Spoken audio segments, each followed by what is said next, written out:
Fiche orale numéro 12. Système de sécurité et d'aide à la conduite. La définition. Une aide à la conduite est un système de sécurité active d'information ou d'assistance du conducteur ayant pour objectif d'éviter l'apparition d'une situation dangereuse risquant d'aboutir à l'accident. Libérer le conducteur d'un certain nombre de tâches qui pourraient atténuer sa vigilance, assister le conducteur dans sa perception de l'environnement, détecter les dépassements. L'objectif. Tout système allégeant et facilitant la tâche du conducteur peut être considéré comme une aide à la conduite. Cela va donc des systèmes les plus simples et répandus, direction assistée par exemple. Plus complexe, radar de maintien des distances par exemple. L'aide de sécurité. L'ABR, anti-blocage des roues en cas de freinage brusque, appuyé. Le conducteur peut constater sa trajectoire. L'ESP, stabilisateur électronique programmable, aide au contrôle de trajectoire. AFU, aide au freinage d'urgence, permet d'utiliser la puissance maximale du système de freinage. Limiteur de vitesse, régulateur de vitesse. Radar de distance permet de conserver automatiquement une distance entre son véhicule et celui qui vous précède.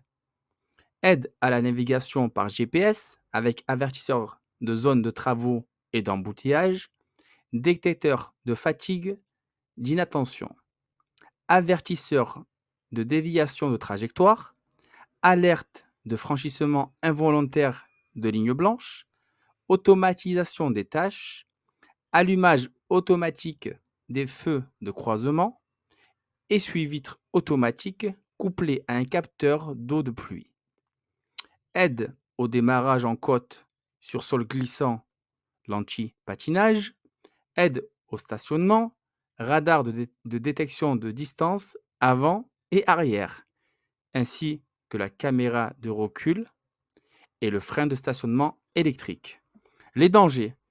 Si ces systèmes apportent une efficacité à la conduite normale, ils peuvent être aussi source de risques et contraintes à la sécurité si le conducteur se repose intégralement sur ses aides, ce qui nécessite une grosse vigilance.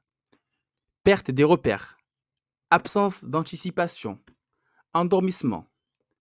Pour certains appareils, l'interface utilisateur vocale ou visuelle est mal conçue et sollicite trop l'attention du conducteur qui a tendance à occulter ce qu'il se passe réellement sur la route. Le conducteur procède aux divers réglages en roulant, entrée de données sur l'aide à la navigation par exemple. En cas de défaillance, risque de se laisser surprendre, tentation d'augmenter sa prise de risque au volant, repousser ses limites. Merci pour votre écoute pour la fiche orale numéro 12 et à très bientôt pour un nouveau podcast.